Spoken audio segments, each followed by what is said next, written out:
This week I'm off to a place which I'm sure most of you wouldn't have heard of, a place called Unchagaon. And what this place promises to offer me is peace, quiet, a lovely old colonial bungalow which has been turned into a luxury hotel, and a brilliant view of the majestic river Ganga.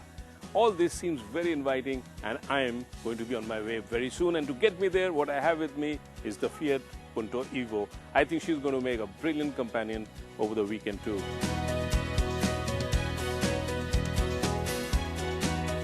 The Fiat Punto Evo here is a car which I think makes for a perfect weekend companion. It has got everything that you'd look for in a car if you're going on a long distance drive. Plenty of space, a powerful engine, and of course all the convenience and comfort features. And it looks great too. A touch of piano black on the fascia, leather wrapped steering wheel, and I think the seats here are not only great looking but also support you very well. Overall, I think I'm going to have a lovely time in this Punto Evo. Unchagaon is situated at a distance of around 135 kilometers from Delhi, and for most of the way you travel on NH24, but just before you reach Brajghat, you leave the national highway and take the road to Unchagaon, which is another 30 kilometers.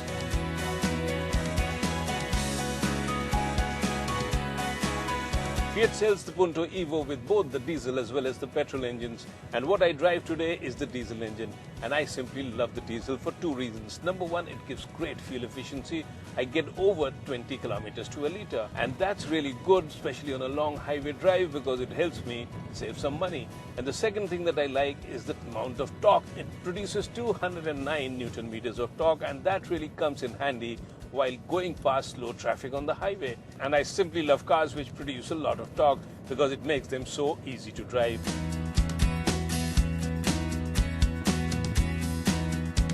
Overall, I feel Fiat has given you the right mix with this Punto Evo. It's a very balanced car, good in fuel economy, lots of power, about 91 brake horsepower, and of course it handles very well on the highway.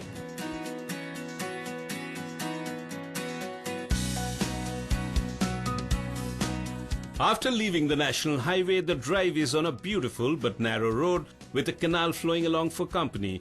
Finally, I arrive in Unchagaon, and what is going to be my first stop here.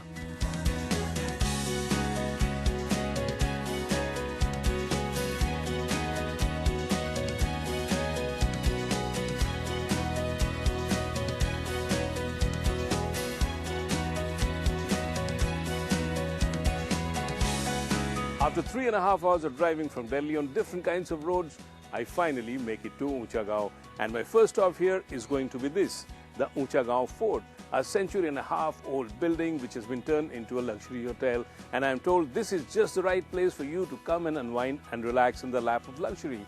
Time for me to go and check this out.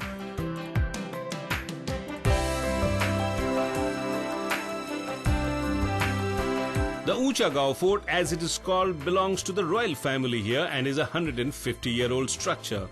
And as you walk in, you are greeted by tall ceilings with chandeliers and plenty of trophies all around, reminding you of the days gone by when plenty of wildlife, including tigers, roamed freely and hunting was considered to be a manly sport.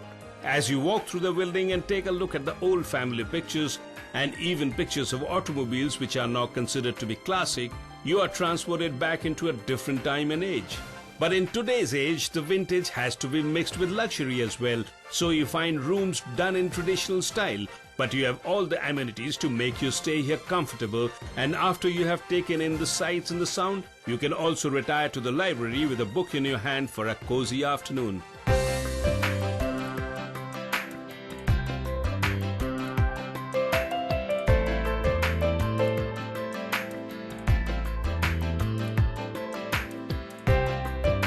Unchagaon Fort, which has now become a hotel, turned out to be exactly the kind of a place that I expected.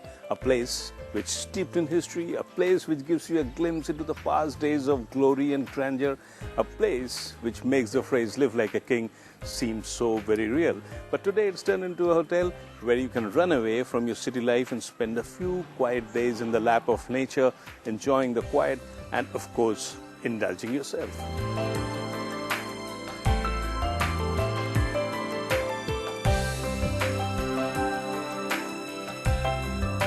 After spending some leisurely time in Unchagaon fort, it was time for me to drive to the banks of the river Ganga. And as I passed through the small marketplace, I realized that Unchagaon might be a one-horse village. But what it didn't lack in was multiple beauty parlors. Guess it's time for me to think of an alternative profession. But soon we had left Unchagaon behind as we headed out towards the river Ganga, a distance of 6 kilometers, and the roads first became bad, then dirt, and then no roads at all.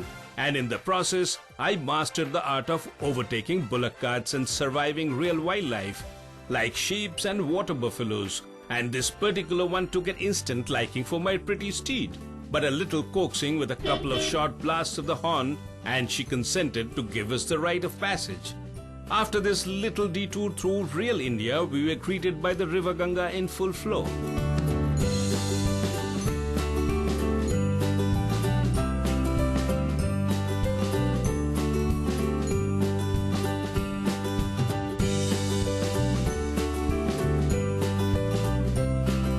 Another thing that you could do while you are in Unchagaon is catch a sight of the majestic river Ganga here as she flows through a vast expanse of land and fills the entire area with a majestic sight. It's really a beautiful sight, and what more is that you can catch a glimpse of the river dolphins here, I am told, and if I'm lucky, I might see a few of them here. Well, didn't have much luck with the dolphins. Such sightings need patience, I was told, but then I had to make the trip back home too. Honestly, didn't mind not seeing the dolphins as it was an experience in itself to sit by the river and watch it serenely flow. All I have to say is that Unchagaon might not figure very prominently on a tourist map, but if you do manage to locate it and land up here, what you will be rewarded with is a very nice, quiet weekend, and you will totally unwind yourself before you come back to the city. I, of course, drove the Fiat Punto Evo all the way up here, and I think this is just an ideal car for this kind of a drive. It's good both for the highways as well as for the narrow roads that lead up to here.